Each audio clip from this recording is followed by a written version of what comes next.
YouTube channel.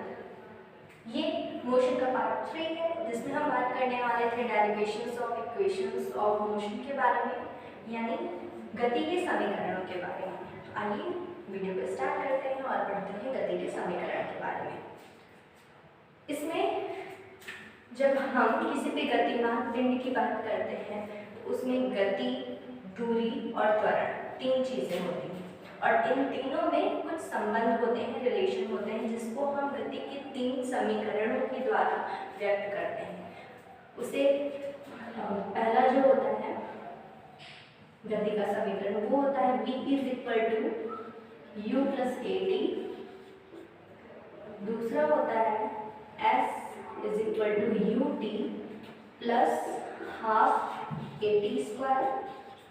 और तीसरा होता है v² = u² + 2as।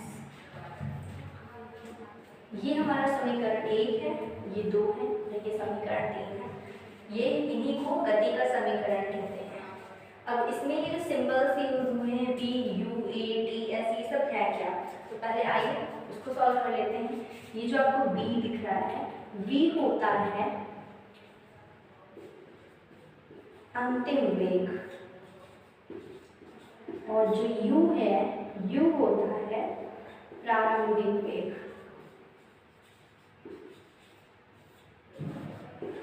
अंतिम वेग मतलब किसी भी वस्तु का जो वेलोसिटी है वो लास्ट पॉइंट पे कितनी होगी, और प्रारंभिक वेग मतलब किसी भी वस्तु की जो वेग है, वेलोसिटी, वो स्टार्टिंग पॉइंट पे क्या होगी, वही है। ये तो पता ही, एक्सेलरेशन मतलब त्वरण होता है, और टी टाइम है, जिसको हम लोग हिंदी में समय के नाम से जानते हैं। एस, यहाँ पे एस जो है वो डिस्टेंस यानी दूरी है। यू प्रारंभिक वेग, टी समय, हाफ ये तो एक न्यूमेरिकल वैल्यू है, ए एक्सेलरेशन त्वरण, टी का स्क्वायर यानी टाइम का स्क्वायर, फिर वही चीज इसमें भी है, वही सारी चीजें। तो ये जो वैल्यू है 5, ये हमको याद रखनी थी क्या है। इसमें जो सिंबल्स यूज हुए थे, ये सिंबल्स का मान है, यानी इन सिंबल का यूज किस लिए होता है, ये सिंबल्स किस चीज को डिनोट करते हैं, वही हमारे समीकरण में है। तो अब हम स्टार्ट करते हैं कि समीकरण जो हम पहला पढ़ रहे हैं v = u + at, ये समीकरण जो डेरिवेशन है वो सॉल्व कैसे होगा, इसका पूरा डेरिवेशन का मेथड देखेंगे। तो आइए वीडियो को स्टार्ट करते हैं। तो परिभाषा के अनुसार हम जानते हैं कि जब हम त्वरण पर रहते हैं तो त्वरण में हमने पढ़ा था कि त्वरण बराबर होता है वेग में परिवर्तन बटे समांतराल समय। तो वेग में परिवर्तन का मतलब बताया था, a बराबर, तो आपको पता ही कि त्वरण a से डिनोट करते हैं। वेग में परिवर्तन हमने बताया था कि मान लेते कोई वस्तु यहाँ पे है, यहाँ पे इसकी जो प्रारंभिक वेग है, यहाँ इसका वेग, अभी हमने इसके पहले जो समझा रहे थे डिनोटिंग जो अल्फाबेट्स थे, तो प्रारंभिक वेग को u से डिनोट करते हैं, यहाँ पे जाने के बाद इसकी वजह कुछ और हो जाएगी इसका वेग, इसको हम v से डिनोट करते हैं। तो वेग में परिवर्तन हो रहा है, मतलब यहाँ पे वैल्यू जो थी वहाँ से अलग अलग दोनों दूरी होगी, वेग होगा, और यहाँ का जो वेग होगा वो नॉर्मल सी बात है ज़्यादा होगा। जब कोई भी वस्तु स्टार्ट होती है तो ज़्यादातर उसकी वैल्यू 0 होती है, अगर उसका वेग नहीं दिया होता है तो उसकी वैल्यू 0 पुट करते हैं। तो जब आगे जाती है तो नॉर्मल सी बात है वेग में बढ़ोतरी होगी, वेग बढ़ेगा, तो यहाँ पे जाने पर इससे समझ में आता है कि v की जो वैल्यू है वो ज़्यादा होगी, तो वेग में परिवर्तन हो रहा है, मतलब v - u यहाँ पे हम लिख सकते हैं। समांतराल को हम t से डिनोट करते हैं। अब क्या करेंगे, a के नीचे हम 1 मान के क्रॉस मल्टीप्लिकेशन करा लेंगे। a का इसमें करेंगे तो at हो जाएगा, 1 का इसमें करेंगे तो v - u हो जाएगा। अब क्या करेंगे, हम लोगों को लाना क्या है, v = u + at, तो v को यहीं रहने देंगे, ये जो माइनस में u है उसको हम इस साइड लेते जाएंगे, तो माइनस पे जो होती है वैल्यू = इधर आती है तो प्लस में हो जाती है, यानी v बराबर हम इसको u इधर आ गया तो u + at लिख सकते हैं, और यही हमारा डेरिवेशन का, यही हमें प्रूव करना है। और ये हमारा मतलब यहाँ पे क्या है कि जो हमारा अंतिम वेग होता है। इस समीकरण का मतलब है कि जो हमारा अंतिम वेग होता है वो प्रारंभिक वेग और त्वरण और समयांतराल के गुणनफल के योग के बराबर होता है। यानी प्रारंभिक वेग ये है, त्वरण और समयांतराल का गुणनफल कर लेंगे, जो वैल्यू आएगी उसमें अगर हम प्रारंभिक वेग को जोड़ दें तो हमें अंतिम वेग की वैल्यू प्राप्त हो जाएगी। तो ये एक समीकरण है जिसको जब आप न्यूमेरिकल्स सॉल्व करेंगे तो उसमें आपको हेल्प मिलेगी सॉल्व करने में। आइए अब हम दूसरा डेरिवेशन देखते हैं जिसका जो था s is equal to u plus ut plus half a t square. तो आइए इसको देखते हैं। किसी वस्तु का प्रारंभिक वेग क्या होता है, u होता है, u और t समय के बाद क्या होगा, वेग में वृद्धि आएगी। तो t समय के बाद वेग क्या हो जाता है, बढ़कर v हो जाता है,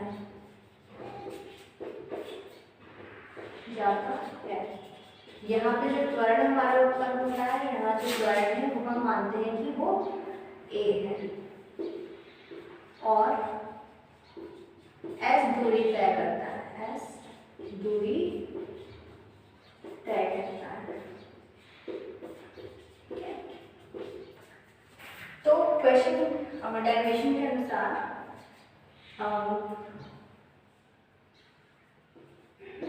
वेग प्रारंभ होने से 1 सेकेंड बाद का वेग। तो बताइए कोई भी वस्तु जैसे यहाँ पे है, यहाँ पे इसकी वैल्यू क्या होती है, u होती है, और जब कोई भी चीज आगे की ओर जाती है यानी वो गति कर रही है, गतिमान हो रही है, तो उसमें त्वरण a उत्पन्न होता है। तो 1 सेकेंड बाद का क्या होगा, वेग u में प्रारंभिक वेग u में हमारा a यानी त्वरण ऐड हो जाता है, यानी वेग जो होगा वो u प्लस a हो जाएगा। इसी तरह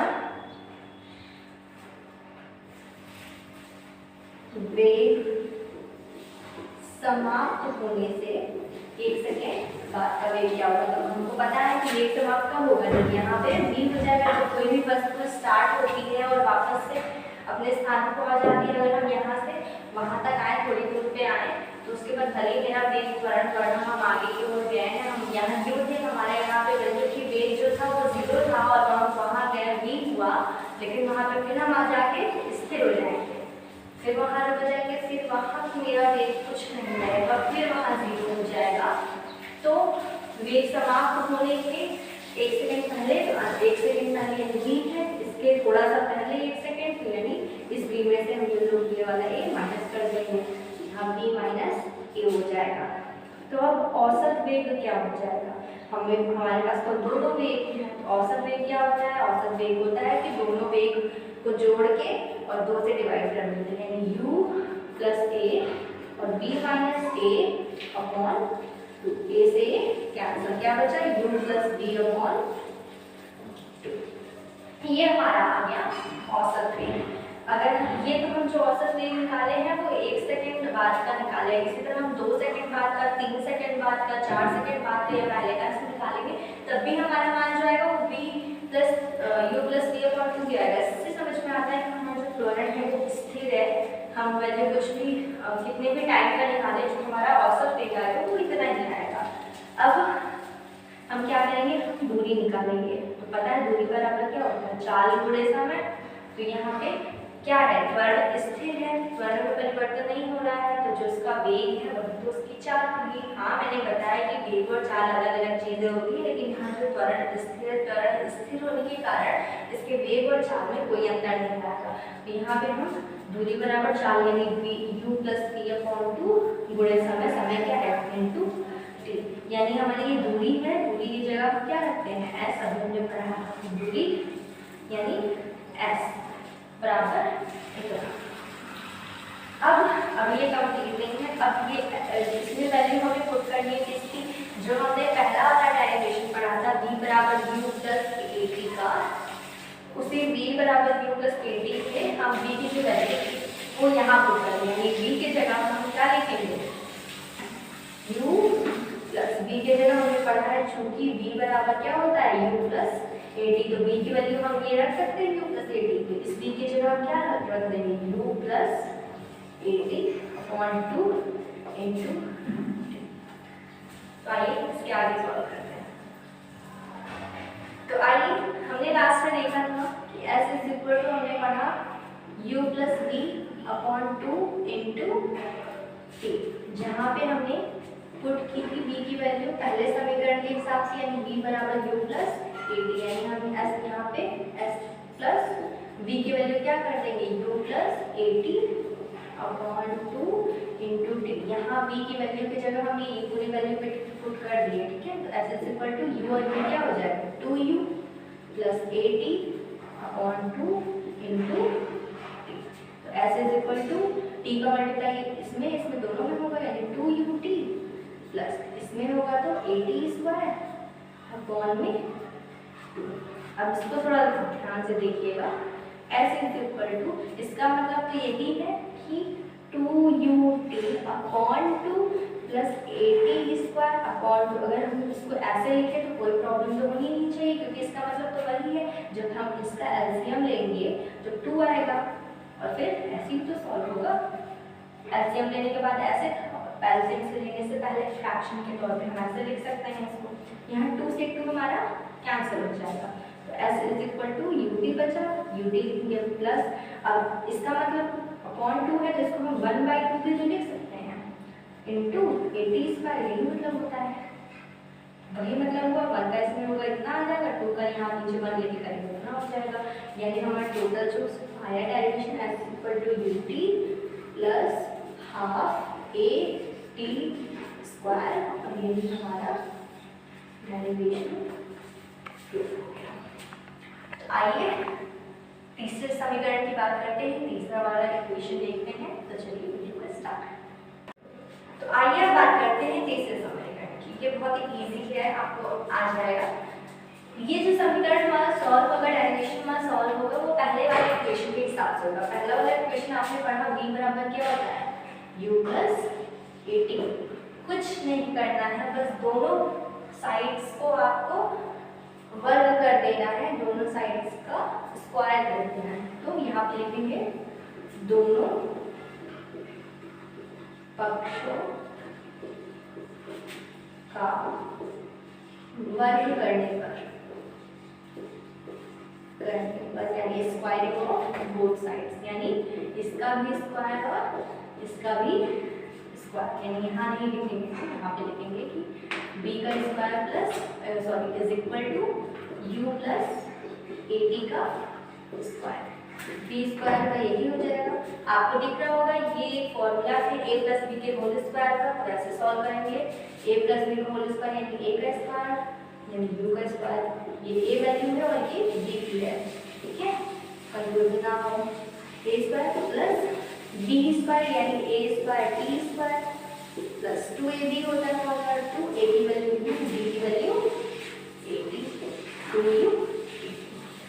अब b स्क्वायर बराबर u स्क्वायर रख लीजिए। यहाँ पे आपको कुछ कॉमन दिख रहा होगा, क्या कॉमन दिख रहा है आपको दिख रहा होगा, यहाँ पे a कॉमन है दोनों में, तो यहाँ हम क्या करेंगे a कॉमन ले लेंगे। लेकिन आपको दिख रहा होगा हमको जो डेरिवेशन बनाना है वो 2 के साथ वाला बनाना है s, यहाँ पे s लिया है। तो आपने पढ़ा है कि s बराबर होता क्या है, s बराबर ut plus half a t square हमको करना है। अगर हम यहाँ a कॉमन लेते हैं तो यहाँ a टी तो बचता है और सॉरी ए टी स्क्वायर तो बचता है ना, और यहाँ पे क्या बचता है, इसके हिसाब से ए टी स्क्वायर के साथ हमें क्या आना चाहिए 1/2 तो आ नहीं रहा है, तो क्या करेंगे हम 2 भी कॉमन ले लेंगे। तो अगर हम 2 कॉमन ले लेते हैं तो क्या होगा, पूरी देखिए 2 कॉमन लेंगे तो यहाँ पे तो 2 है नहीं, तो अगर हम 1/2 ए स्क्वायर लिखते हैं तो क्या होगा, जब इसका इसमें मल्टीप्लाई होगा तो 2 से 2 कट जाएगा, ए का ए इसमें हो जाएगा, तो ए स्क्वायर बी स्क्वायर वैल्यू वही आ जाएगी, तो इससे कोई इफेक्ट तो पड़ा नहीं। तो यहाँ का 2 हमारा कॉमन हो गया, बचा क्या यहाँ पे 2a कॉमन हो गया, ut बचा तो ut। अब आपको दिख रहा होगा कि b स्क्वायर बराबर क्या होता है, u स्क्वायर प्लस 2a। ये जो पूरी वैल्यू है वो s के बराबर होती है। यहाँ समीकरण नंबर 2 के हिसाब से ut plus half ad square, ये पूरी वैल्यू एक s यानी दूरी के बराबर होती है। यहाँ पे हम s पुट कर दी, यानी b स्क्वायर बराबर u स्क्वायर प्लस 2as1। ये हमारा समीकरण नंबर 3 की प्रूफ हो गया। तो आई होप आपको ये वीडियो पसंद आई होगी। पसंद आई है प्लीज लाइक और सब्सक्राइब करना मत भूलिएगा। अगर कोई इस टॉपिक पे प्रॉब्लम है तो मुझे कमेंट में करके जरूर बताइएगा, मैं इसको सॉल्व करूँगी नेक्स्ट चैप्टर में। अब हम नेक्स्ट वीडियो में नेक्स्ट चैप्टर स्टार्ट करेंगे और थैंक यू फॉर वॉचिंग।